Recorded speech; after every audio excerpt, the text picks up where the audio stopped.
धन्यवाद।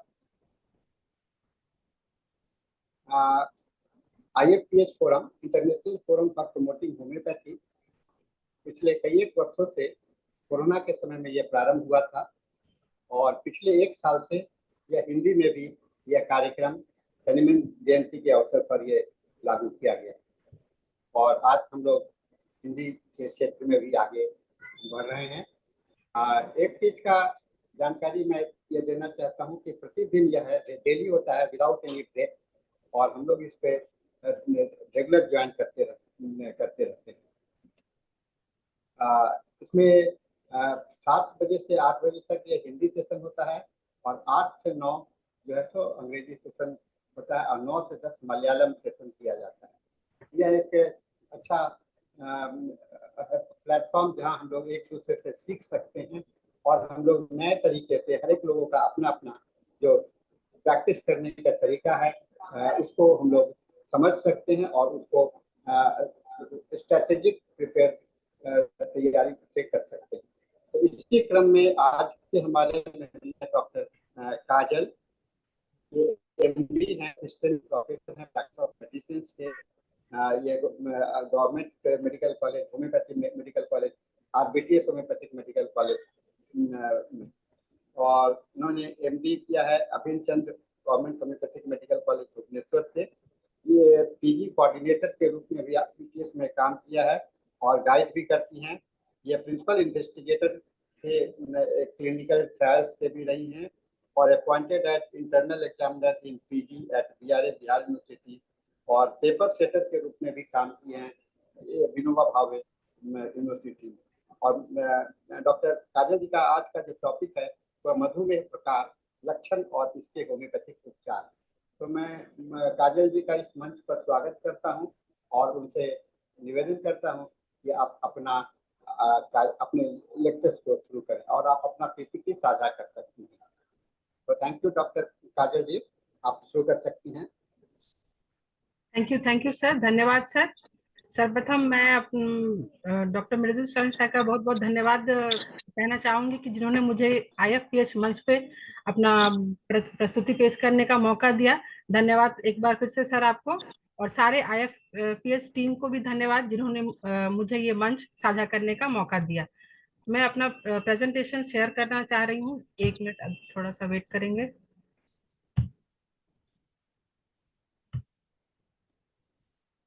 सर दिख रहा है सर? हाँ बिल्कुल। आप सभी का स्वागत है IFPH के 466वां दैनिक वेबिनार में जो आज 6 से 7 बजे के बीच हो रहा है। आज का मेरा टॉपिक है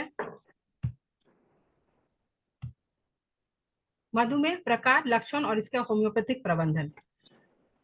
इसमें हम आज कुछ विचार बिंदुवार चर्चा करेंगे। वो बिंदु इस प्रकार है, एपिडेमियोलॉजी पहले देखेंगे, फिर डेफिनेशन देखेंगे, फिर क्लासिफिकेशन पे बात करेंगे, फिर इसका क्या कारण होता है एटियोलॉजी, इस पे चर्चा करेंगे, फिर इसके क्लिनिकल फीचर्स, लक्षण क्या इस बीमारी के होते हैं वो फिर जानेंगे, फिर इन्वेस्टिगेशन क्या क्या डायबिटीज के लिए किया जाता है वो सारी चीज हम यहाँ पे देखेंगे। फिर 7वां टॉपिक मेरा रहेगा बिंदु कॉम्प्लिकेशंस, इस बीमारी का क्या क्या कॉम्प्लिकेशंस देखने को मिलता है, फिर इस बीमारी का मैनेजमेंट प्लान, होम्योपैथिक थेरापेटिक्स और फिर बिब्लियोग्राफी देख के फिर ये समाप्त हो जाएगा प्रेजेंटेशन। शुरू करते हैं कि विज्ञान एपिडेमियोलॉजी क्या है।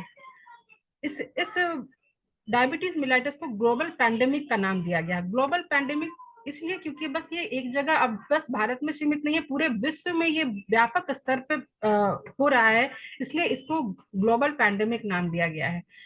इसलिए भी इसका एक आंकड़ा कहता है कि ग्लोबली देखा गया कि 41.5 करोड़ जो पॉपुलेशन है 2015 तक ये डायबिटीज से सफर कर रहा था, जो कि 10% पूरे वर्ल्ड पॉपुलेशन का है। इस वजह से भी इसको डायबिटीज को ग्लोबल पैंडेमिक नाम दिया गया है और ऐसा माना जा रहा है कि एक्सपेक्टेड किया जा रहा है कि 64.2 करोड़ जो पॉपुलेशन है 2040 तक इस बीमारी से सफर करेंगे। तो ये इस वजह से भी ये ग्लोबल पैंडेमिक बहुत ही विचारणीय और विषय और बीमारी है।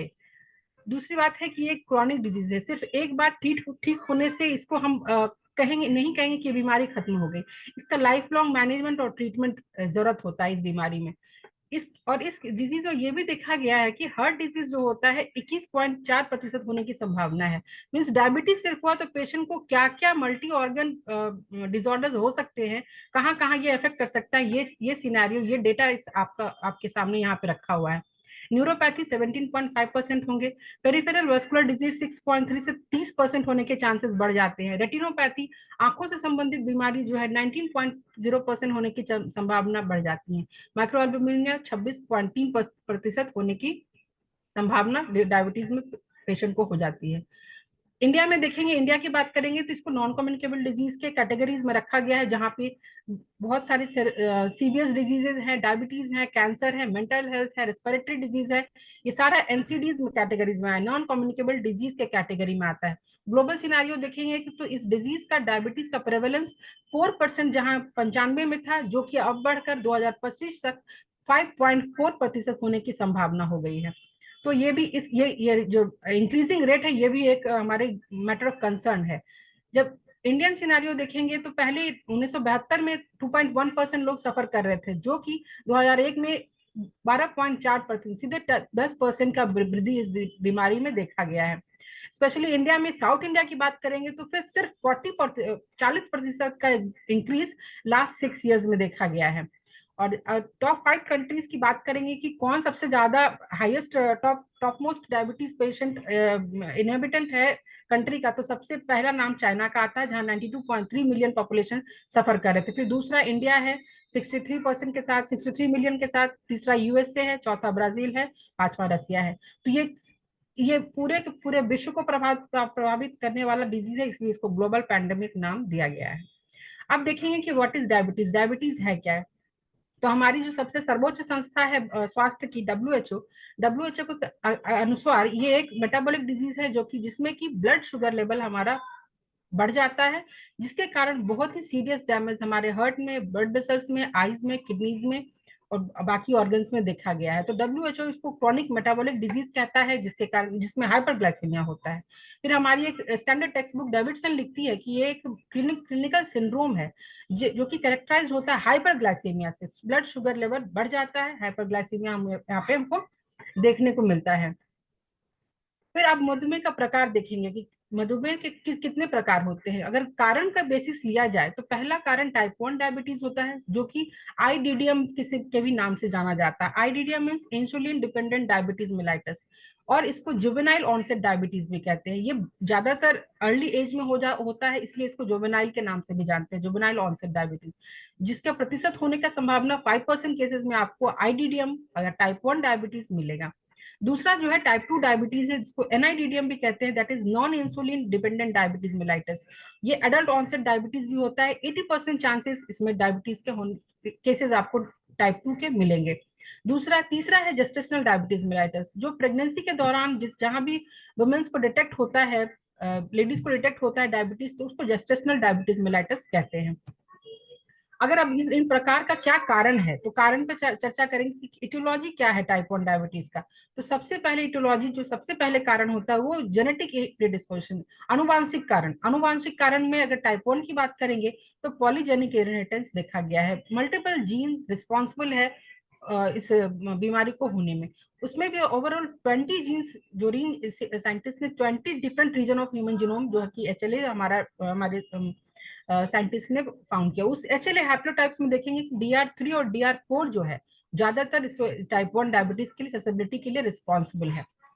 दूसरा कारण, अब अनुवांशिक के बाद इन्वायरमेंटल, हमारा वातावरण का क्या इफेक्ट होता है। इन्वायरमेंटल कारण देखेंगे तो इसमें 2-3 हाइपोथेसिस काम करती है। एक ट्रिगरिंग फैक्टर्स है, दूसरा हाइजीन हाइपोथेसिस है, तीसरा रीजन बेस्ड कॉज है। तो जब ट्रिगरिंग फैक्टर की बात करेंगे तो ट्रिगरिंग फैक्टर में ऐसा क्या क्या चीज है जो कि ट्रिगर कर देता है डायबिटीज को होने में। तो सबसे पहला चीज, यहाँ ट्रिगरिंग फैक्टर में वायरसेस काम करते हैं। जैसे अगर मम्स वायरस का इन्फिल्ट्रेशन बॉडी में हो गया, रेट्रोवायरसेस का इन्फिल्ट्रेशन हो गया, साइटोमेगालो वायरसेस का इन्फिल्ट्रेशन हो गया, तो फिर इस केसेस में ये जितने भी वायरसेस हैं अगर बॉडी में चले गए तो हमारा ट्रिगर कर देते हैं टाइप 1 डायबिटीज के बीटा सेल्स को। अगर ये ट्रिगर्ड हो गया तो हमारा टाइप 1 डायबिटीज होने के चांसेस बढ़ जाते हैं, और ये भी एक कारण होता है हमारा टाइप 1 डायबिटीज का। दूसरा कारण है स्पेसिफिक ड्रग्स एंड केमिकल्स। कुछ ऐसे ड्रग्स और केमिकल्स हैं जो अगर बॉडी में इंजेस्ट हुए तो वे ट्रिगरिंग फैक्टर्स के काम करते हैं और टाइप 1 डायबिटीज के बीटा सेल्स को ट्रिगर्ड कर देते हैं। तीसरा कारण है dietary constituents like smoke, meat, coffee और बीएसए। बीएसए पे कुछ ज्यादा फोकस करना चाहूंगी, that is bovine serum albumin. ये गाय के दूध का मेजर कंस्टिट्यूएंट है। गाय के दूध में पाया जाने वाला एक एल्ब्यूमिन है, बीएसए एक एल्ब्यूमिन है। ये एक थ्योरी कहती है कि अगर बीएसए, जो भी काउ मिल्क ज्यादा लेते हैं, वो बीएसए के कारण ट्रिगर्ड फैक्टर का काम करता है टाइप 1 डायबिटीज में। तो बहुत सारे जगह पे इसको अवॉइड करने के लिए कहते हैं कि काउ मिल्क टाइप 1 डायबिटीज वालों को नहीं लेना है, क्योंकि बीएसए जो कंस्टिट्यूएंट है वो ट्रिगरिंग फैक्टर्स का काम करते हैं बीटा सेल्स को टाइप 1 डायबिटीज होने में। दूसरा है हाइजीन हाइपोथेसिस। हाइजीन हाइपोथेसिस मतलब कि साफ सफाई से रिलेटेड है। मतलब अगर चाइल्डहुड में एक थ्योरी कहती है कि अगर माइक्रो ऑर्गेनिज्म का एक्सपोजर अगर हम कम कर देते हैं, माइक्रो ऑर्गेनिज्म के कांटेक्ट में मड हो, माइक्रो ऑर्गेनिज्म हो, डस्ट हो, एलर्जिक जो भी एलर्जिक कंस्टिट्यूएंट, या फिर वैसा एक्सपोजर हम नहीं देते हैं बच्चों को, एकदम साफ सुथरा हाइजीन सैनिटाइज करके रखते हैं, तो वो भी एक हमारा हाइपोथेसिस बनता है कि वो कहीं ना कहीं ये कॉज करता है। क्यों? क्योंकि ऐसा होता है, देखा गया है कि माइक्रो ऑर्गेनिजम्स अगर एक्सपोजर कम कर देते हैं तो ये हमारे इम्यून सिस्टम को मैच्योर नहीं होने देता है। ये लिमिट कर देता है हमारे इम्यून सिस्टम को मैच्योरेशन में, जिसके कारण हमारी ससेसिबिलिटी ऑटो इम्यून डिजीज के लिए बढ़ जाती है, और इसके कारण हम लोग हाइजीन हाइपोथेसिस रिस्पॉन्सिबल है टाइप 1 डायबिटीज होने का। तीसरा है रीजन बेस्ड। रीजन मीन्स कुछ ऐसे जगह है जहां ज्यादा देखा गया है। रीजन बेस्ड में देखेंगे कि नॉर्दर्न यूरोप में ज्यादा डायबिटीज मिल रहा है, मीन्स क्योंकि वहां पे सन का एक्सपोजर बहुत लिमिटेड टाइम के लिए होता है, तो विटामिन डी का लेवल बहुत कम होता है, तो वो इंसुलिन सेंसिटिविटी को कहीं ना कहीं इफेक्ट कर देता है, और टाइप 1 डायबिटीज रीजन के कारण रीजन बेस्ड भी हो सकता है। दूसरा है कुछ मेटाबॉलिक डिस्टर्बेंसेस इन टाइप 1 डायबिटीज मिलाइटस। इसमें मेटाबॉलिक डिस्टर्बेंसेस में क्या होता है कि अगर पेशेंट टाइप 1 डायबिटीज मिलाइटस से सफर कर रहा है तो उसके बॉडी में प्रोग्रेसिव बीटा सेल डिस्ट्रक्शन होते चला जाता है, जिसके कारण जब वो डिस्ट्रक्शन होते होते एक थ्रेशोल्ड को पार कर जाता है तो एडिक्यूट इंसुलिन सिक्रेशन और हमारा जो नॉर्मल ब्लड ग्लूकोज लेवल है, दोनों का लेवल सस्टेन नहीं कर पाता है। उसके बाद ये ग्लूकोज लेवल बहुत हाई हो जाता है, और ये हाई ब्लड ग्लूकोज लेवल हमारे अपने ही सेल्स के लिए टॉक्सिक सेल्स का काम, टॉक्सिसिटी बढ़ा देता है, टॉक्सिक हो जाता है। उसके कारण प्रोफिन इंसुलिन डिफिशियंसी हो जाता है, कॉजिंग मेटाबॉलिक डिस्टर्बेंसेस, और बहुत सारे इसका सिक्वेली देखने को मिला है। टाइप 1 डायबिटीज और इन एडल्ट्स और लाडा, ये एक टर्म है कि टाइप 1 डायबिटीज कहा जाता है कि सिर्फ ये जुवेनाइल ऑनसेट डायबिटीज है, लेकिन ये slow onset type 1 diabetes adults में भी देखा गया है, और वैसे अडल्ट्स में जो डायबिटीज टाइप 1 डायबिटीज मिल रहा है उसको हम लाडा से या फिर latent autoimmune diabetes of adulthood के नाम से जानते हैं। अब टाइप 2 डायबिटीज का हम कुछ कारण देखेंगे कि क्या कारण है कि वो सारे कारण जितने हम अभी तक डिस्कस किया टाइप 1 का था। अभी टाइप 2 डायबिटीज का इटियोलॉजी हम लोग देखेंगे। यहाँ भी अनुवांशिक कारण है। पहला सबसे इंपॉर्टेंट कारण जेनेटिक प्रेडिस्पोजिशन का है।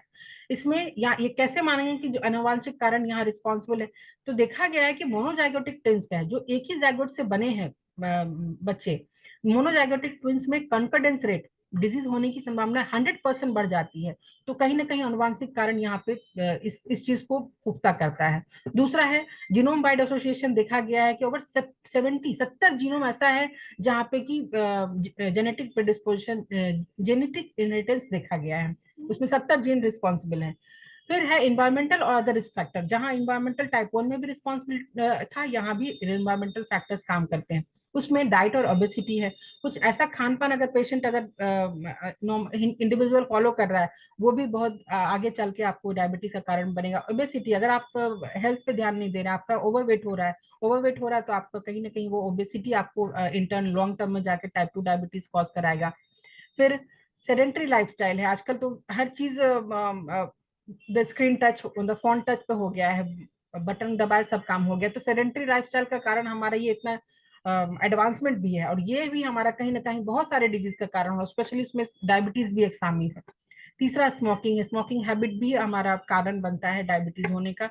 एक्सोजिनस टॉक्सिन्स, बहुत सारे बॉडी में टॉक्सिन्स अगर आ गए तो वो हमारे बॉडी में डायबिटीज, टाइप 2 डायबिटीज होने के कारण बन जाते हैं। एज और इथनिसिटी, अगर टाइप 2 डायबिटीज की बात करें तो एज, ये ओल्डर एज ग्रुप में देखा गया है। थोड़ी एज बढ़ने से एज की रिस्पॉन्सिबिलिटी होती है टाइप 2 डायबिटीज होने में। इथनिसिटी कुछ ऐसे इथनिक ग्रुप हैं जहाँ पे कि अब ज्यादा देखा गया है।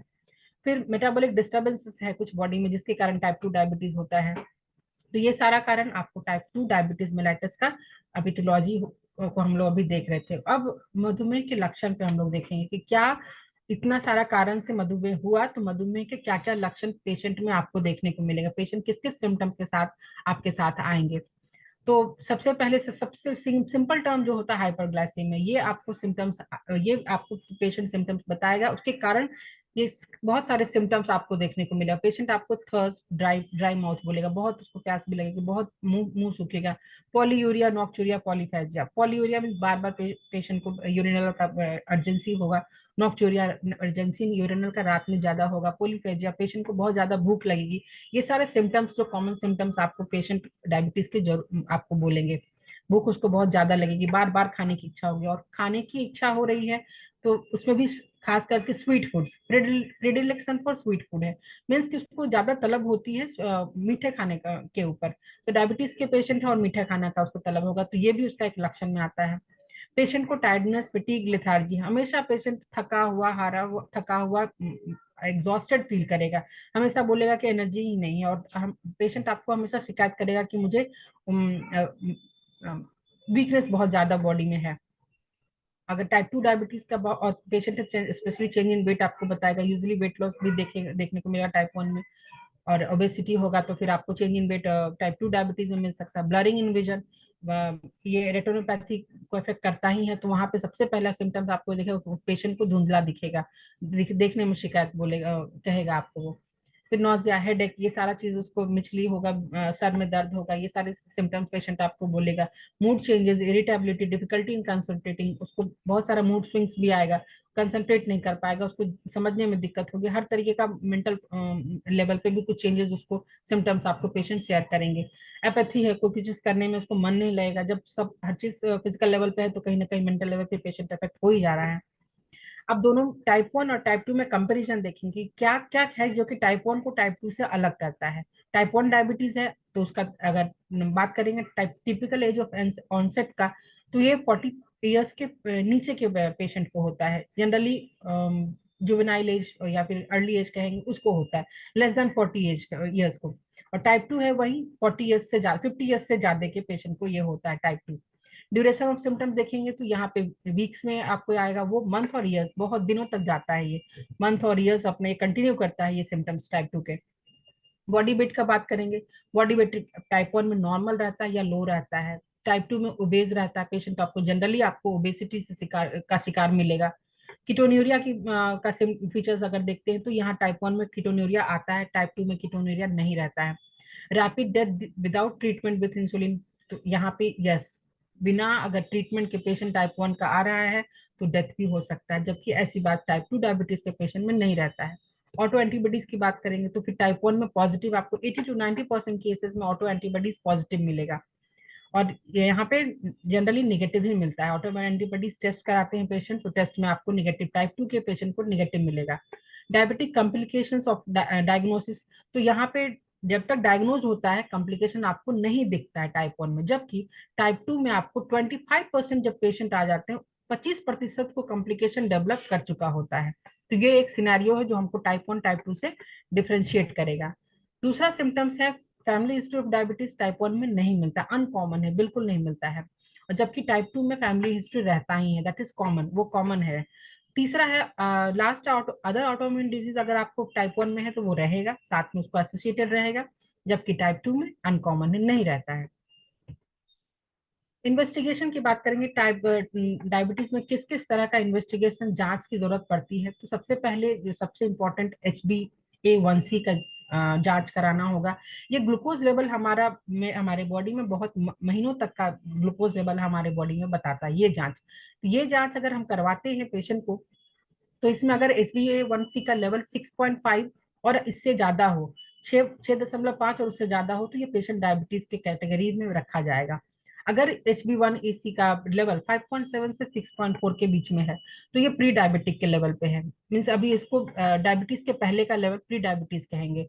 और अगर HbA1c का लेवल 5.7 से beneath है या इसके नीचे है, तो पेशेंट को हम नॉर्मल कैटेगरीज में रखें, मीन्स कि उसको पिछले कुछ महीनों से शुगर लेवल मेंटेन है, कुछ भी उसको ऐसा ब्लड शुगर में नहीं देखा गया है। तो HbA1c के बाद दूसरा इंपॉर्टेंट टेस्ट है fasting blood sugar test. Fasting blood sugar test हम कराते हैं ओवरनाइट फास्ट के बाद। पेशेंट जब ब्लड सैंपल कलेक्ट किया जाता है उसमें फिर उसमें ब्लड शुगर का लेवल देखा जाता है। अगर ये 100 mg पर DL से कम है तो पेशेंट नॉर्मल कैटेगरीज में है। 100 to 125 अगर ये है तो ये प्री डायबिटिक्स के केस में, मीन्स अब उसको डायबिटीज होने के कगार पे वो जा रहा है। अगर 126 mg पर DL से ज्यादा है मीन्स, और वो भी 2 सेपरेट टेस्ट में, कि एक बार करा लिया 126 आ गया तो उसको डायबिटिक नहीं कहेंगे, 2 सेपरेट टेस्ट, 126 का लेवल 2 सेपरेट टेस्ट के बाद आ रहा है तो वो डायबिटिक कैटेगरी में पेशेंट चला जाता है। दूसरा है CBC, कंप्लीट ब्लड काउंट भी कराते हैं पेशेंट का। उसमें हम बहुत सारे फीचर्स को देखते हैं, उसमें RBC का क्या क्या क्या कंडीशन है, WBC का क्या कंडीशन है, हेमोग्लोबिन का क्या कंडीशन है, प्रोटीन का क्या लेवल है, ये सारा चीज देख के फिर हमको उसको मैनेजमेंट में हम लोग को उसमें हेल्प मिलता है। PPBS एक टेस्ट है जो कि पोस्ट प्रांडियल ग्लूकोज टेस्ट है, मीन्स खाना खाने के बाद कराते हैं। ये टेस्ट हम लोग स्पेशली ग्लूकोज का टेस्ट ब्लड में आफ्टर ए मील कराते हैं। हेवी मील पेशेंट जब कर लेता है उसके 2 घंटे बाद जनरली हम उसको टेस्ट के लिए भेजते हैं कि PPBS आपका ब्लड शुगर लेवल खाने के 2 घंटे बाद का क्या टेस्ट है। जनरली देखा गया है कि अगर हेल्दी इंडिविजुअल है तो जितना भी PPBS के टेस्ट में देखेंगे 2 घंटे बाद, तो हेल्दी इंडिविजुअल है तो उसका सारा का सारा ब्लड शुगर लेवल खत्म, मतलब नहीं रहता है उसको। जबकि जबकि अगर वो पेशेंट डायबिटिक है तो डायबिटीज में ब्लड शुगर लेवल 2 घंटे बाद उसको बढ़ा हुआ आपको मिलेगा। This is the result of PPBS। फिर देखते हैं कोलेस्ट्रॉल टेस्ट, क्योंकि CBS का कार्डियोवास्कुलर डिजीज का सिम्टम्स एसोसिएटेड रहता है, होने की संभावना ज्यादा रहती है। कॉम्प्लिकेशंस उसमें CBS का कॉम्प्लिकेशन देखा गया डायबिटीज के पेशेंट को, तो कोलेस्ट्रॉल टेस्ट कराते हैं। उसमें भी स्पेशली ट्राइग्लिसराइड का टेस्ट कराते हैं कि पेशेंट को ट्राइग्लिसराइड का क्या लेवल है। अगर ट्राइग्लिसराइड पेशेंट का अगर 150 से बिलो है तो पेशेंट को डरने की जरूरत नहीं है, वो उसको CBS का होने का संभावना कुछ ऐसा कुछ को भी घबराने की बात नहीं। लेकिन अगर ट्राइग्लिसराइड लेवल 200 और एबव है तो फिर it is matter of concern, patient को थोड़ा सा वरीड मैनेजमेंट का और ट्रीटमेंट का जरूरत है। तो ट्राइग्लिसराइड्स स्पेशली कोलेस्ट्रॉल टेस्ट में देखते हैं ताकि कोई भी कार्डियोवास्कुलर डिजीज आगे पेशेंट को अफेक्ट ना करे। नेक्स्ट टेस्ट है creatinine blood test. Creatinine blood test, creatinine का संबंध किडनी से है, सिंपल। तो ये टेस्ट किडनी के फंक्शंस को जांच करने के लिए, अगर किडनी पेशेंट का कैसा फंक्शन कर रहा है तो क्रिएटिनिन लेवल ब्लड में जानना बहुत जरूरी है कि तो ताकि पेशेंट का ब्लड का किडनी कैसा फंक्शन करना है। कोई नेफ्रोपैथी तो नहीं डेवलप कर गया है, तो नेफ्रोपैथी को रूल आउट करने के लिए क्रिएटिनिन ब्लड टेस्ट कराना बहुत जरूरी है।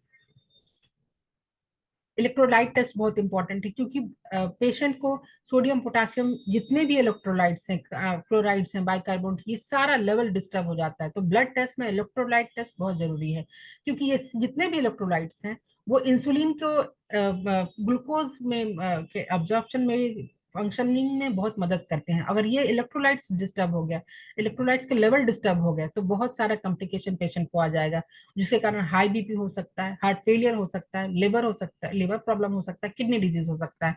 तो इलेक्ट्रोलाइट्स को जांचना, इलेक्ट्रोलाइट्स के लेवल्स को जांचना बहुत जरूरी है। उसमें सोडियम का अलग लेवल डिसाइडेड है, पोटेशियम का अलग लेवल डिसाइडेड है। अगर डिस्टर्ब है तो लेवल को हम लोग को फिर से उसको मैनेजमेंट ट्रीटमेंट में जाना होगा।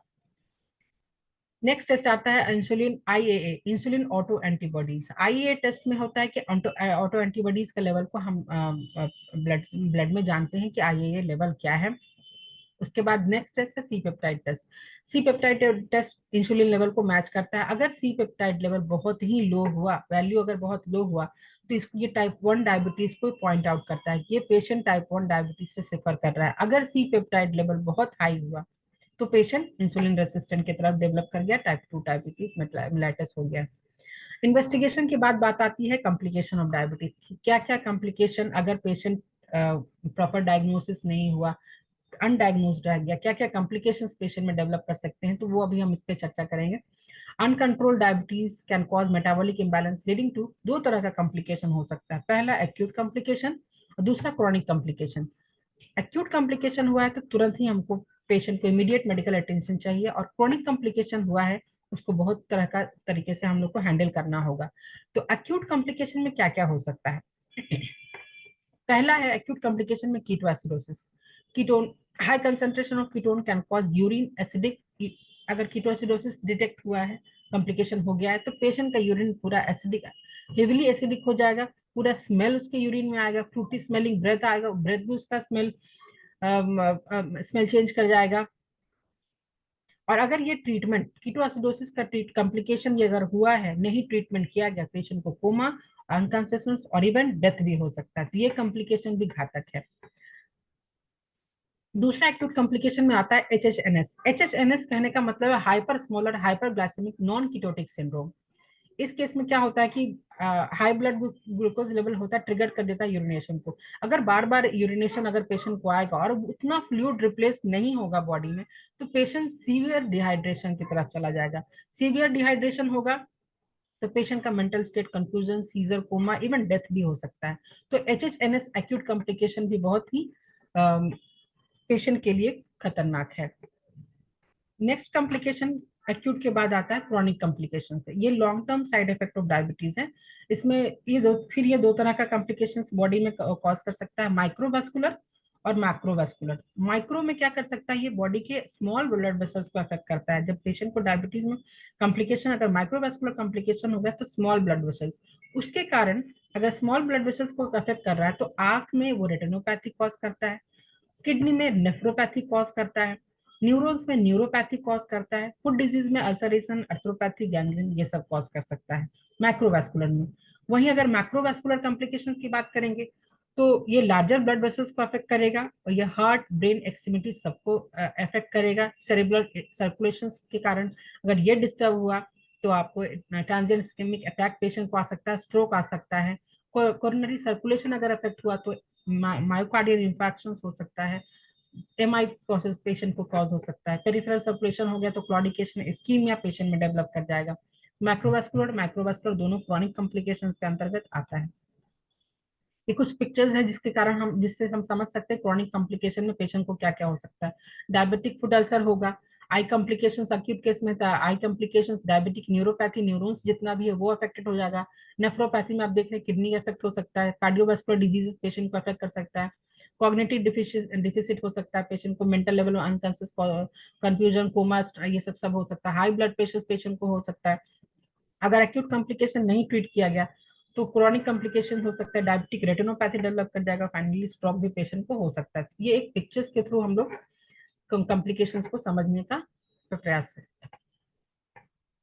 कॉम्प्लिकेशंस के बाद अब मैनेजमेंट और ट्रीटमेंट पे देखेंगे। इतना सारा इन्वेस्टिगेशन हो गया, कॉम्प्लिकेशंस हो गया, तो कॉम्प्लिकेशंस को हम किस तरह से टैकल कर सकते हैं, कैसे पेशेंट को एडवाइस कर सकते हैं मैनेजमेंट के लिए। जब एक डायबिटिक पेशेंट हमारे पास आएगा तो वो दो तरह का हो सकता है, या तो वो टाइप 1 से सफर कर सकता है या फिर टाइप 2 से सफर करेगा। टाइप 1 से सफर करेगा तो हम, मेरे पास अगर टाइप 1 का पेशेंट आ रहा है तो हमको अर्जेंट ट्रीटमेंट विथ इंसुलिन चाहिए, और दूसरा हमको प्रॉम्प्ट रेफरल टू स्पेशलिस्ट करना होगा। अपने पास रखने का जरूरत नहीं है, स्पेशलिस्ट को, डायबिटोलॉजिस्ट को के पास हमको पेशेंट को रेफर करने का जरूरत है। दूसरा, अगर हमारे पास टाइप 2 पेशेंट आ रहा है तो एडवाइस करेंगे सबसे पहला मैनेजमेंट पे ध्यान देंगे, तब ट्रीटमेंट। पहले मैनेजमेंट करना है तब ट्रीटमेंट करना। मैनेजमेंट में डाइटरी और लाइफस्टाइल मॉडिफिकेशन सबसे इंपॉर्टेंट है। दूसरा, ओरल एंटी डायबिटिक ड्रग्स भी हमको देने का जरूरत, देके उसको फिर ठीक करेंगे, मैनेज करेंगे, फिर उसको ड्रग्स देंगे। और हमारी जो सब स्टैंडर्ड टेक्स्ट बुक है डेविडसन लिखती है, डेविडसन के 23rd एडिशन में पेशेंट टेक्स्ट बुक में लिखा गया है कि management of people with diabetes should be individualise, where people should take into account personal, cultural belief, individual circumstances and other। Means हमारी जब स्टैंडर्ड टेक्स्ट बुक कह रही है कि डायबिटीज का ट्रीटमेंट इंडिविजुअलाइज करना होगा, वहाँ हर चीज को अकाउंट में रखना होगा, पेशेंट का personal belief, cultural belief, individual circumstances and others. तो ये हमारे प्रिंसिपल्स को, हमारे प्रिंसिपल, होम्योपैथिक प्रिंसिपल को बहुत स्ट्रांगली ये 23rd एडिशन का डेविडसन में जो डायबिटीज के बारे में लिखा है वो इसको मेंशन करता है, स्ट्रांगली इसको कहता है। अब मैनेजमेंट कैसे करना होगा, टाइप 2 पेशेंट का अगर आ रहा है तो मैनेजमेंट कैसे होगा। पहले उसका सबसे पहले इंपॉर्टेंट, अगर ब्लड शुगर डिस्टर्ब है तो हमको उसको ब्लड शुगर को मॉनिटर करना होगा। Monitoring of blood sugar is very important, ये बहुत ही जरूरी काम है कि हमेशा पेशेंट मॉनिटरिंग, अगर नहीं अपने पास किट, अभी तो सब कुछ मोबाइल किट अपने पास आ गया है, इतना हैंडी किट्स वगैरह है, अगर वो नहीं रख रहे हैं तो हर 6 मंथ पे जाके, हर 3 मंथ पे जाके अपना मॉनिटरिंग कराएंगे, जांच कराएंगे। Sorry। दूसरा है हेल्दी डाइट। हेल्दी डाइट में पेशेंट को कैलोरी रिस्ट्रिक्टेड डाइट होगा। जनरली इसको 1500 से 1800 कैलोरी पर डे इनटेक होना चाहिए पेशेंट को। और ये थोड़ा कैलोरी इनटेक बढ़ भी सकता है, घट भी सकता है, depending on this, depending on कौन सा फैक्टर्स, पर्सनल एज पे डिपेंड कर सकता है कि क्या एज है, उससे थोड़ा सा कैलोरी इनटेक बढ़ सकता है, घट सकता है। सेक्स मेल है कि फीमेल है, उस पर भी थोड़ा सा कैलोरी इनटेक बढ़ सकता है, बट एवरेज जो है 1500 से 1800 के बीच में रहेगा। दूसरा एक्टिविटी लेवल, क्या उसका पेशेंट का एक्टिविटी लेवल, उस पर भी अगर बहुत ज्यादा एक्सरसाइज करता है तो उसको हम कम कैलोरी पे नहीं रख सकते हैं। बहुत ज्यादा एक्टिविटी पेशेंट का है तो कैलोरी इंटेक बढ़ जाएगा, तो 1500 1800 से 1800 से 2000 कैलोरी पर डे उसका इंटेक बढ़ा के कर सकते हैं। करंट वेट क्या है पेशेंट का, उस पर भी डिपेंड करेगा हमारा हेल्दी डाइट पेशेंट को क्या हम रिकमेंड करेंगे। बॉडी टाइप कैसा है, उस पर भी थोड़ा सा कैलोरी इंटेक घट जाएगा या बढ़ जाएगा। तीसरा है मैनेजमेंट प्लान में विटामिन और मिनरल थेरेपी। हमने इलेक्ट्रोलाइट का जांच कराया था, इलेक्ट्रोलाइट में सोडियम, पोटेशियम, बहुत सारे माइक्रो न्यूट्रिएंट्स का अगर कमी है तो उसको हमको थेरेपी में शामिल करना होगा। मिनरल थेरेपी हमको देना होगा। विटामिन बी ई की कमी है तो सप्लीमेंट वहां देना होगा, या by food, by by caps, कुछ भी तरीके से विटामिन ई, विटामिन सी, जो भी माइक्रो न्यूट्रिएंट्स वो बॉडी में जाना चाहिए। ये भी हमारे मैनेजमेंट प्लान में शामिल होना चाहिए। चौथा है physical activity. Physical activity must है। अगर डायबिटीज का पेशेंट है, सेडेंटरी लाइफस्टाइल है, कॉज हम सेडेंटरी लाइफ, कॉज को रिमूव करेंगे तो आधा ट्रीटमेंट हम वहीं पे कर पाएंगे। तो फिजिकल एक्टिविटी वहां पे हमको ध्यान देना होगा, मॉनिटर करना होगा, मैनेजमेंट में बताना होगा। हेल्दी वेट है। नेक्स्ट सबसे लास्ट में मेडिकेशन है। इतना करने के बाद तब मेडिकेशन आपको देना है। स्टार्ट विथ मेडिकेशन हमको नहीं करना है, हमको सब कुछ देते हुए पेशेंट को आगे बताना है। Next, patient education, diet, lifestyle जो हमको है उसमें क्या क्या हमको मेनली ध्यान रखना कि पेशेंट को हम बताए। पेशेंट को सबसे पहले बताना होगा कि आपको रेगुलर एक्सरसाइज लेना होगा, स्पेशली उसमें वॉकिंग आप कर सकते हैं, गार्डनिंग कर सकते हैं, स्विमिंग कर सकते हैं, साइकिलिंग कर सकते हैं, एक्सेट्रा कर सकते हैं। ऑब्जर्विंग हेल्दी डाइट आपको खाना है। हेल्दी डाइट खाना, उसमें भी एक टर्म आता है लो जीआई, लो glycaemic index food. Low GI food बहुत इंपॉर्टेंट है डायबिटिक पेशेंट को कंसिडर करना कि हम लो जीआई फूड क्या है, कैसे समझेंगे कि लो, जिसका ग्लाइसेमिक इंडेक्स कम है। तो सबसे पहले जैसे मान लीजिए लिंटल्स है, दाल वाली, ये सब 38 जीआई का, ये 38 वैल्यू है इसका ग्लाइसेमिक इंडेक्स। तो 38 जीआई का अगर खाना उसकी सामग्री में है तो सबसे पहले लेंटिल्स खाएगा। अगर उसके प्लेट में एप्पल्स है, लेंटिल्स है, ऑरेंजेस है, तो एप्पल फिर खाना प्रेफर करेगा, क्योंकि एप्पल का जीआई ऑरेंजेस से कम है। तो लो जीआई वाला फूड हमेशा डायबिटीज के पेशेंट को प्रेफर करना चाहिए। तो इस हिसाब से आप एक सीक्वेंस देखेंगे, वो रेड में हमने लिख के रखा है उसको, लेंटिल्स के बाद एप्पल, एप्पल के बाद ऑरेंजेस, ऑरेंजेस के बाद स्पैगेटी होल ग्रेन्स का आता है, फिर पोटैटो की बारी, फिर राइस, फिर बनाना। तो अगर यहाँ पे सिर्फ 3 फूड ही फ्रूट्स को मैं डाली हूँ, तो 3 फ्रूट्स में आप देखेंगे कि एप्पल, ऑरेंजेस और बनाना, उसमें एप्पल का जीआई सबसे कम है। तो एप्पल को प्रेफरेंस देना होगा पेशेंट को, क्योंकि उसका जीआई सबसे लो है, 52 है। और अगर ऑरेंजेस देखेंगे तो 59 है, बनाना देखेंगे तो 84 है। इसलिए डायबिटीज के पेशेंट को बनाना कम, अगर इतना सारा फ्रूट है तो बनाना कम खाना, क्योंकि जीआई इंडेक्स उसका ज्यादा है। तो लो जीआई फूड पे हमको कंसंट्रेट करना होगा पेशेंट को। दूसरा तो अब तो जीआई, दूसरा है कि अल्कोहल कंजप्शन पेशेंट करता है, वो भी हमको मना कर देना है। Weight management must avoid central obesity है। सेंट्रल ओबेसिटी अगर सिर्फ अब्डोमेन के रीजन में ओबेसिटी बढ़ रहा है, ये भी हमको उसको कम करने के लिए पेशेंट को हमको बोलना होगा। तब लास्ट में reduction of sedentary time, sedentary time है तो उसको घटाना होगा आपको। 90 मिनट का एक्सटेंडेड सेडेंटरी टाइम, अगर 90 मिनट से ज्यादा बैठ रहे हैं तो प्लीज उसको अवॉइड करने के लिए बोलना होगा कि आप 90 मिनट्स के बाद 10 मिनट्स का ब्रेक लीजिए, ब्रेक के बाद वो कुछ, उसके बाद फिर आप बैठ सकते हैं। एक्सटेंडेड सेडेंटरी टाइम नहीं होना चाहिए। उसके बाद आती है ड्रग्स। ड्रग्स में बहुत सारा एलोपैथिक साइंसेज में ड्रग्स है, उसमें फिर आपको टीजेड है, DPP-4 इनहिबिटर्स है, GLP-1 एगोनिस्ट है, SGLT2 इनहिबिटर्स है, ये जो कि प्रेस्क्राइब आपको पेशेंट लेके आएगा, खाते हुए आएगा, यही सारी मेडिसिन वो खा के आएगा। हम अपनी पैथिक मेडिसिन के बाद फिर डिस्कशन बाद में करेंगे। फिर दूसरा है मैनेजमेंट प्लान। फिर मैनेजमेंट पे, अब मैनेजमेंट ही हम कंटिन्यू करेंगे। तो डायबिटीज मेलाइटिस के लिए 3 Ds इंपॉर्टेंट है, डाइट है, डेली एक्सरसाइज और ड्रग्स है। 3 Ds अगर याद करेंगे तो हम पेशेंट को अच्छे से बोल पाएंगे, समझा पाएंगे कि आपको 3 Ds पे कंसंट्रेट करना है, काम करना है, डाइट, डेली एक्सरसाइज और ड्रग्स। एक्सरसाइज एटलीस्ट 30 मिनट्स का आपको करना ही करना है। योगा आपको रेगुलरली करना होगा। अगर नॉन डायबिटिक है तो आपको हर 6 मंथ पे आपको मैनेज मॉनिटर करना है diabetes. Fried food, sweet, fast foods नहीं खाना है पेशेंट को। ये तो हर डिजीज के लिए अब आजकल लगभग लागू हो गया कि fried food, sweets, fast food नहीं खाना है। Mental stress, specially autoimmune disorder है, मेंटल स्ट्रेस को अवॉइड करने के लिए आपको बोलना हो, क्योंकि वो अग्रेवेटिंग फैक्टर डायबिटीज के लिए काम करता है। और ईटिंग शेड्यूल की बात होती है तो ईटिंग शेड्यूल एक डायबिटीज पेशेंट को फॉलो करना होगा। 3 रेगुलर मील, एवरेज साइज मील लेना होगा और 3 लाइट स्नैक्स लेना होगा।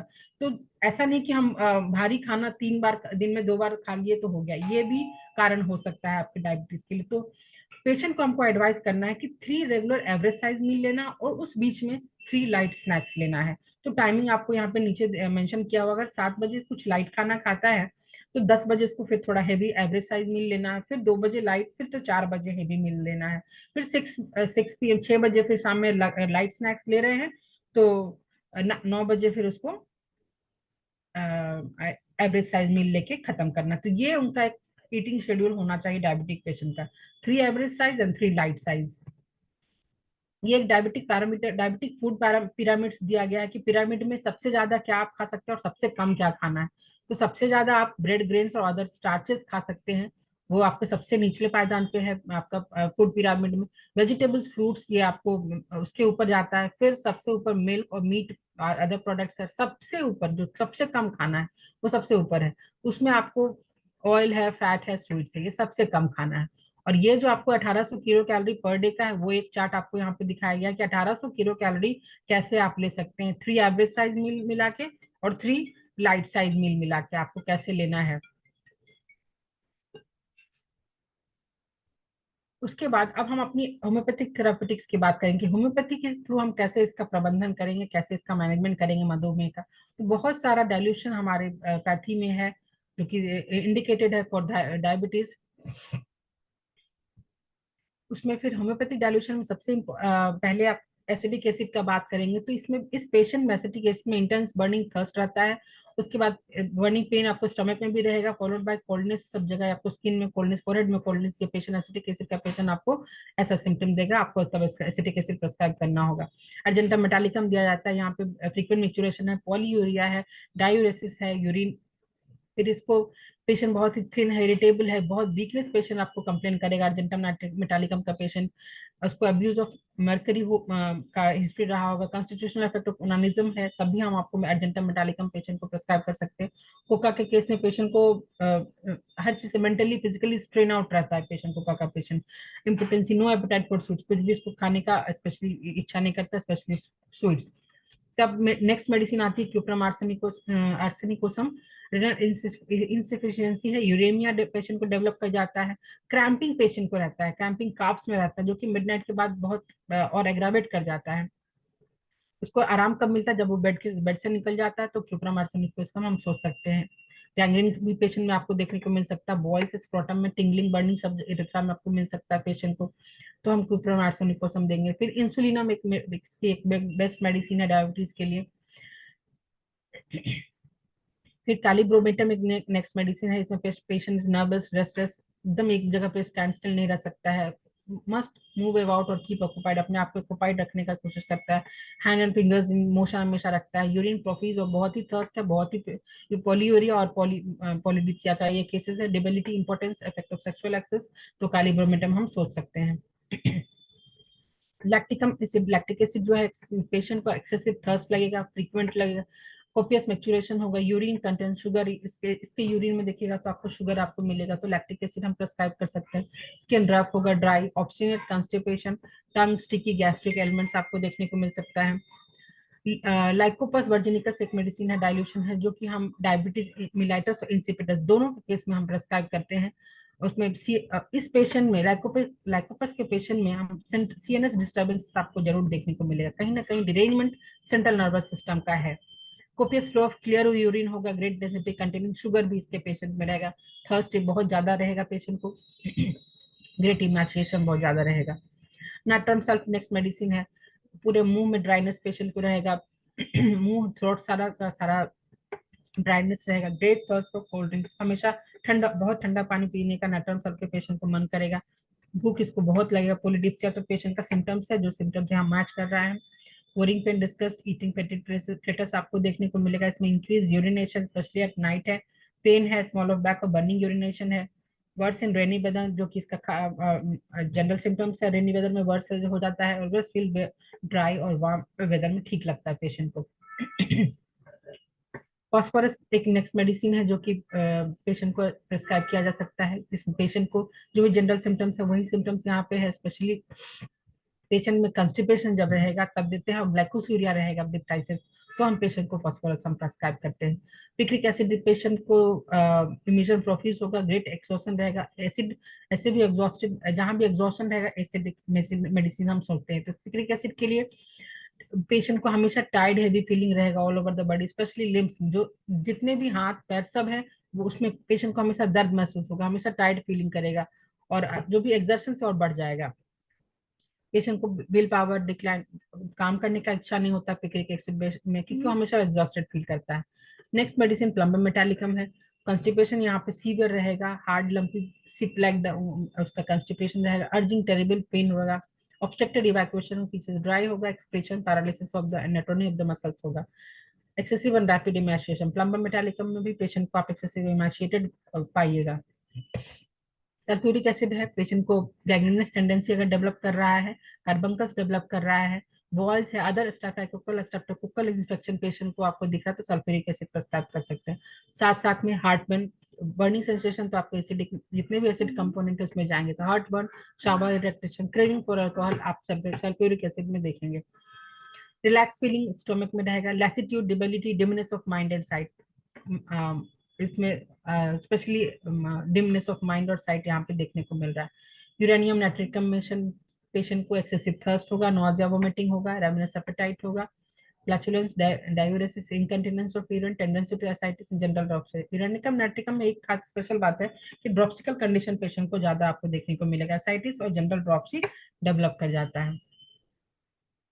डाइल्यूशन के बाद कुछ मदर टिंचर भी जो भी बहुत ही फ्रिक्वेंटली यूज होता है और कुछ अच्छा रिजल्ट भी आपको मिलता है, तो मदर टिंचर की जब बात करेंगे तो सबसे इम्पोर्टेंट 5-6 मेडिसिन मदर टिंचर्स में आपको सबसे पहले अब्रोमा अगस्टा आता है, अब्रोमा अगस्टा के बाद सिप्लेंडा इंड्रिका है, शियोनांथस वर्जिनिका है, जिम्नेमा सिल्वेस्ट्रा है, हिरोनियस डायोका है, एसिडम फॉस्फोरिकम है, एसाइजियम ज़बोलम, ये सारा जो मदर टिंचर है ये भी यूज यूज करके पेशेंट को हम डायबिटिक ब्लड शुगर लेवल को कम कर सकते हैं। कुछ मेडिसिन है जिसका कुछ खास इंडिकेशन है जो कि तभी हम डायबिटीज में देते हैं, अगर ब्लड शुगर लेवल बहुत ज्यादा है तो जिम्नेमा बहुत अच्छा काम करता है, पेशेंट में अगर नंबनेस बहुत ज्यादा है, सुन्नपन बढ़ गया, हमेशा सुन्नपन का कंप्लेन करता है तो कोनियम प्लम्बम ये बहुत अच्छा मेडिसिन, अगर नंबनेस ज्यादा है तब। किडनी फंक्शंस में देखेंगे तो अगर किडनी ज्यादा डिटोरिएट हो गया, किडनी का सिम्टम ज्यादा आ रहा है, तो uranium nitricum, phosphoric acid, Apis, ये सारा मेडिसिन किडनी फंक्शंस में बहुत अच्छा काम करता है। इन्फेक्शन अगर पेशेंट को है तो कैलेंडुला, अगर कुछ भी अगर ऊपर से लगाना है तो कैलेंडुला से आप अच्छे से वॉश करने के लिए, गैंग्रीन अगर डेवलप कर गया, अल्सर डेवलप कर गया, स्किन सिम्टम डेवलप कर गया तो उस चीज में आप कैलेंडुला आप उसको एडवाइज कर सकते हैं। मगर अगर सीरियस कॉम्प्लिकेशन हो गया तो रखने का जरूरत नहीं है, उसको आपको रेफर करने का जरूरत है, advise the patient to have antibiotic. Abroma augusta, cephalandra indica, thyroidinum, insulinum, ये दो सारकोड्स है बहुत इंपॉर्टेंट, अच्छा काम करता है, थायरोडिनम और इंसुलिनम का सारा सिम्टम्स, कॉमन सिम्टम्स आपको पेशेंट देगा। रेटिनोपैथी अगर पेशेंट को डेवलप कर गया है तो 3-4 इंपॉर्टेंट मेडिसिन है, लैकेसिस, आर्निका, बेलेडोना, फेस्फोरस, ये आप सोच सकते हैं। अगर पेशेंट को आई कंप्लेन ज्यादा आ गया, आई कॉम्प्लिकेशंस की तरफ पेशेंट चला गया तो लैकेसिस, आर्निका, बेलेडोना, फास्फोरस। फिर सेरम एंगिनेल भी है, लैकोबोडियम भी है, आर्सेनिक एल्बम भी है, ये नेफ्रोपैथी अगर डेवलप कर गया तो। और न्यूरोपैथी नंबनेस में हेलोनियस, सल्फर, फास्फोरिक एसिड ये सब देते हैं, साइजोजम, जम्बोलम, सिकिल कोर, ये सब हम लोग जब देते हैं तो पेशेंट बहुत ज्यादा डायबिटिक का पेशेंट हो जाता है तो। फिर वीक मेमोरी है अगर पेशेंट को तो फॉस्फोरिक एसिड, नक्सबोन का कालीफॉस, ये बहुत ही अच्छा रेमेडी है अगर पेशेंट ज्यादा मेंटल वीकनेस का बात कर रहा है, weakness of memory, loss of memory कह रहा है, तो आपको फॉस्फोरिक एसिड मैक्सिमम का कैलिकॉस आप उसको सोच सकते हैं, प्रिस्क्राइब कर सकते हैं। एक्सट्रीम अनकैम पे बहुत ज्यादा वीकनेस अगर पेशेंट कह रहा है, मेमोरी वीकनेस के जगह पे सिर्फ फिजिकल वीकनेस की बात कर रही है, हमेशा हर बार पेशेंट आपको फिजिकल वीकनेस कह रहा है, तो carbo veg, phosphoric acid, phosphorus, arsenic album आप पेशेंट को प्रेस्क्राइब कर सकते हैं, जो कॉमन मेडिसिन हमारा है। Best safety for diabetic patient, best safety for diabetic patient, हम ये पॉइंट इसलिए भी रखना चाहेंगे कि आजकल पेशेंट को मार्केट में बहुत ज्यादा आपको शुगर फ्री प्रोडक्ट का हल्ला होता है, तो शुगर फ्री प्रोडक्ट स्पेशली आपको पेशेंट को बोलना होगा कि ना यूज करें, उसका बहुत ही सारा, इस स्लाइड में आप देखेंगे कितना साइड इफेक्ट है। तो शुगर फ्री प्रोडक्ट जो भी है पेशेंट्स को नहीं कहना है यूज करने, क्योंकि उसमें बहुत सारा सॉर्बिटॉल होता है।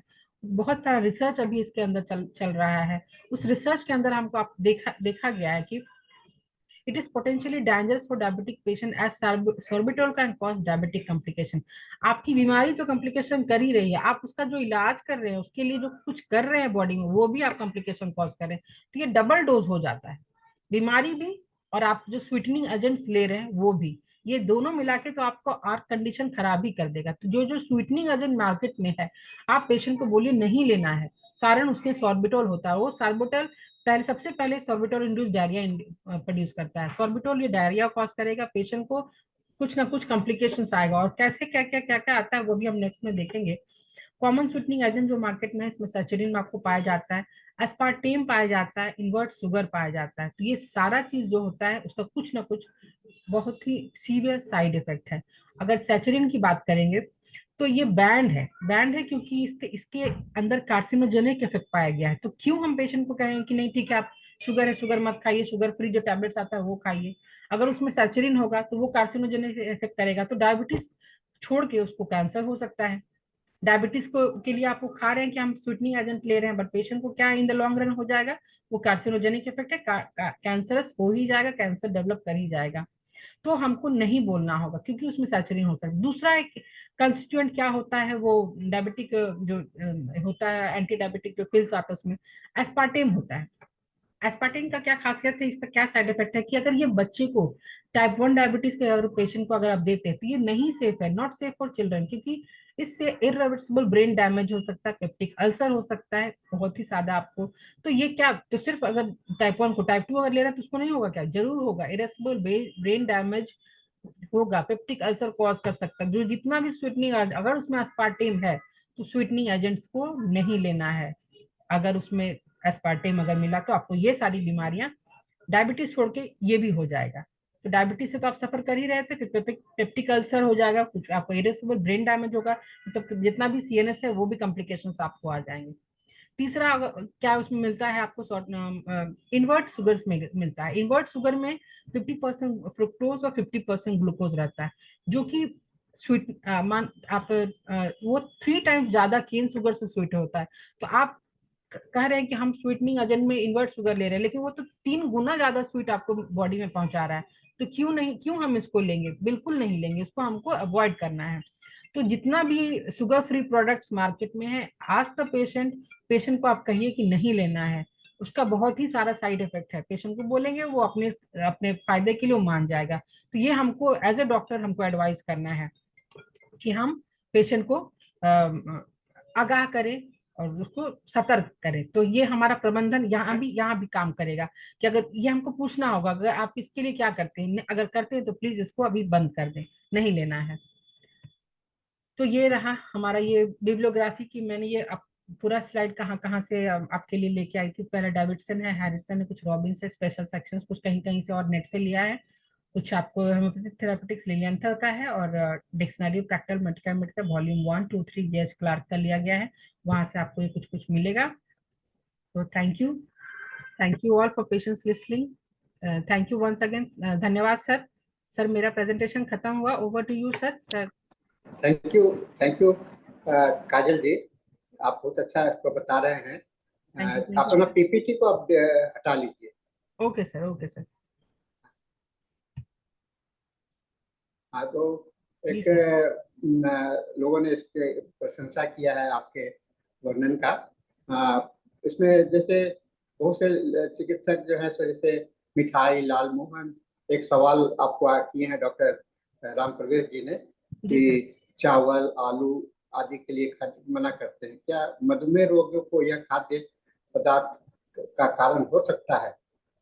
सर कारण तो नहीं है सर, क्योंकि अब खाने के लिए तो हम खाएंगे, लेकिन ये जीआई, लो जीआई इंडेक्स का है, ग्लाइसेमिक इंडेक्स कम है, तो हम इसको खाते हैं, और बहुत ज्यादा मात्रा में नहीं लेना है, क्योंकि सब चीज बैलेंस करके। एक हमने शेयर किया था पीपीटी कि आपको एक बैलेंस डाइट लेना है। अब पूरा का पूरा चावल खा रहे हैं और साथ में आप कुछ भी माइक्रो न्यूट्रिएंट्स और बाकी चीज नहीं ले रहे हैं, तो ये आपको तो ऐसे ही बढ़ा देगा, कारण हो सकता है। लेकिन अगर उसको आप बैलेंस करके खाएंगे, जीआई इंडेक्स देख के खाएंगे, अगर उसके आगे आपके पास अवेयरनेस है, तो फिर वो कॉज नहीं करेगा सर। सही कहा, बैलेंस डाइट ही सबसे अच्छा फूड है। जी जी। मैं भी देखता हूँ रोगी के विषय में, और जो कहते हैं कि मिठाई नहीं खाना है, मना करते हैं। मैं मिठाई मना नहीं करता हूँ। अगर जी सप्ताह में 4-5 रसगुल्ला सर, खा लिए बैलेंस तो है तो कोई फिर। नुकसान नहीं करता है ना? लेकिन मना करने से भी नुकसान हाँ हाँ। है ना? मना जी, करने से भी नुकसान है, क्योंकि सर ये क्योंकि तो डिजीज का क्रेविंग ही है, डिजीज में क्रेविंग आता है, उसको हाँ, मना क्रेविंग करना आता नहीं, है जी। क्रेविंग में है, तो वो तो हम पूरा मना नहीं कर सकते, क्योंकि हाँ, वो पूरा फिर मना करने से दिक्कत हो जाएगा। दिक्कत है जी। हाँ, और ये कुछ लोग केस डिस्कस करने के लिए कर रहे हैं, लेकिन मुझे लगता है कि आपका अभी समय नहीं है। जी हम लोग सर। केस को डिस्कस नहीं कर पाएंगे। जी जी। अगर अगला बार कभी हम लोग ऐसी करते जी हैं जी तो आप जी उस सर। पर केस भी डिस्कस जी जी, कीजिए। आगे जाइए जरूर सर। और यही सवाल रहा। बहुत अच्छा आपका प्रेजेंटेशन है। थैंक यू आपने सर। बहुत अच्छे ढंग से, आप चूंकि टीचिंग लाइन में हैं जी जी जी। और आप बीटीएस में काफी दिनों से ये कर रही हैं, और आपका रिसर्च ओरिएंटेड भी है जी प्रैक्टिस, तो ये जी आपके लिए बहुत अच्छा हम लोगों को जानकारी मिला है। मैं हेलोनियस के विषय में अपना एक अनुभव बताना चाहूंगा। जी जी जी। यहाँ पर कि आपने भी मेंशन किया है अभी हेलोनियस मेडिसिन का, जो कि नमनेस हो जाता है। तो एक जी पेशेंट में वही डायबिटिक न्यूरोपैथिक में सुनपन जैसा हो गया था। तो बहुत सारे लक्षण लेने के बाद में मुझे हेलोनियस से उसमें नजर आए थे, और मैंने हेलोनियस, मैं तो दवा खाने के लिए देता नहीं, हेलोनियस को ट्रांसमिट किया था, और पेशेंट बहुत दिनों तक उससे अच्छा रहा था, है जी ना? लेकिन एक चीज जरूर होता है, पेशेंट अगर अच्छा रहता है दवा के साथ में, लेकिन लाइफ स्टाइल अगर उसका ठीक नहीं रहा, तो फिर से वो रिलैप्स हो जाने का चांस जी हो जी। जाता है। तो रिलैप्स को बचाने के लिए हम लोगों को ये करना है कि उसको लाइफ स्टाइल सुधारने पर ज्यादा दिए। जी अभी इसकी चर्चा कर रहे थे, लाइफ स्टाइल, योगा और नेचुरल फूड। अब चीनी के विषय में भी लोग चर्चा करते हैं। तो चीनी और जो है सैकरिन को तो हम लोग आजकल मना कर दिया गया कार्सिनोजेनिक होने के कारण, लेकिन चीनी को भी मना करना चाहिए। चीनी के जगह पर गुड़ का अगर इस्तेमाल किया जाए जी तो जी वह ज्यादा अच्छा है। जी और जी। मैं समझता हूँ कि डायबिटिक पेशेंट्स अगर गुड़ खाते हैं तो उसे कोई नुकसान नहीं करता है। दूसरी बात होती है, चावल की बात आती है, राइस की बात आती है। तो हम लोगों का देश ऐसा है कि मैक्सिमम इलाकों में चावल ही खाया जाता है, जी जी। खास करके विलेज एरिया में, और केरल में, बंगाल में, आंध्र प्रदेश में, उधर नॉर्थ इंडिया में चले जाइए तो चावल ही मेन फूड हो जाता है।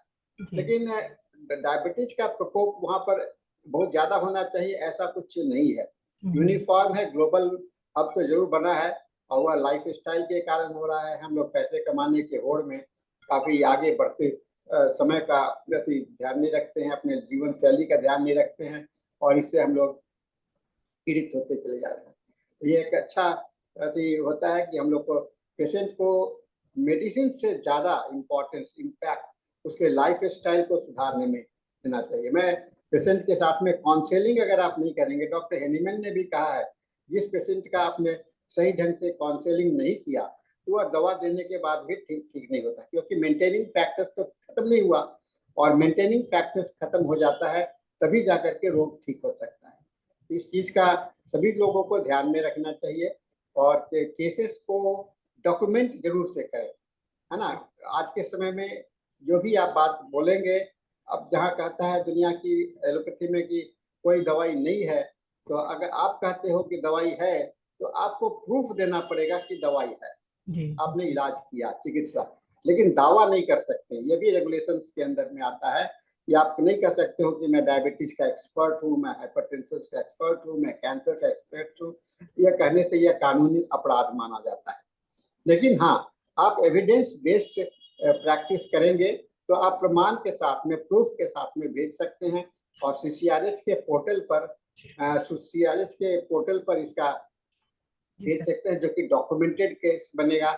और डॉक्यूमेंटेड केस के कारण क्या होगा कि होम्योपैथी का जो लोकप्रियता है, इसकी मान्यता है, उसको असर पड़ेगा। जिम्नेमा सीक्वल के विषय में भी क्यू का बेस्ट कहा गया है। ये है, सही है, कॉज ऑफ डायबिटीज, इमोशनल्स को करने के लिए, ठीक करने के लिए ये सब इस्तेमाल किया जा सकता है।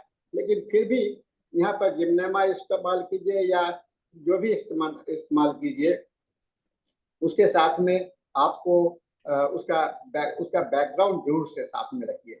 मदर टिंचर को केवल नाम के, दवा के नाम पर, थेराप्यूटिक लेवल पर भी मैं मदर टिंचर के व्यवहार पर का खिलाफ हूँ। मैं उसका नहीं कहता हूँ कि मदर टिंचर को आप उसमें दीजिए, है ना। मदर टिंचर तभी आप दे सकते हैं जबकि उसका सिम्टम सिमिलिमम होना चाहिए।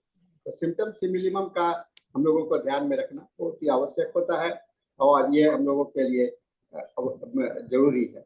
और मुझे लगता है कि काजल जी ने अच्छा तैयारी किया है, और आगे के लिए काजल जी से हमारा रिक्वेस्ट ये होगा, और सभी का रिक्वेस्ट है, जो ऑडियंस का भी मैसेज है, कि आपको केस प्रेजेंटेशन भी आना चाहिए। मैं भी कहूँगा काजल जी कि आप केस को लेकर के आप आइए, और केस को लेकर के आइए, और हम लोगों को इसमें बताइए, और निरंतर आते रहिए। फिर दूसरा सब्जेक्ट को लेकर के भी आइए, क्योंकि हम लोग हिंदी बेल्ट में को ज़्यादा प्रोत्साहन दे रहे हैं, हिंदी को ज़्यादा पॉपुलराइज करना भी चाह रहे हैं। ये हम लोगों का अप्रोच है इस फोरम का, और खास करके इसी के लिए हिंदी सेशन चालू किया गया है। जैसा कि आपने देखा कि आज 466 दिन हो चुका, कंटिन्यूअस विदाउट ब्रेक, और हम लोग अब 500 पूरने जा रहे हैं, और फिर आगे वह जारी रहेगा, वह बंद नहीं होगा, ये निरंतर चलता रहेगा।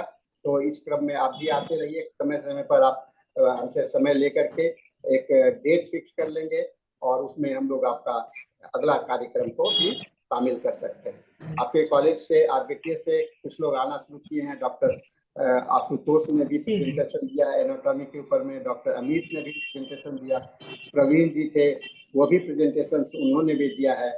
तो काफ़ी अच्छे प्रेजेंटेशन आते रहे हैं, और मैं समझता हूँ कि हम लोगों का समय समाप्त हो रहा है। ये डॉक्टर काजल जी, आप अगर कुछ कहना चाहती हैं तो आप बोल सकती हैं। Thank you sir, thank you presentation के लिए, मौका देने के लिए सर, थैंक यू। पूरे IFPS टीम को धन्यवाद कि उन्होंने मुझे मौका दिया इस प्लेटफॉर्म पे अपने बात को रखने के लिए। और इसमें मैं भी कुछ सीखने को मुझे भी मिला है, और आगे भी निरंतर प्रयास करूंगी कुछ अच्छा, फिर इस प्लेटफॉर्म पे कुछ अच्छा और प्रस्तुति दे पाऊँ। तो धन्यवाद सर, धन्यवाद एक बार फिर से सर। Thank you.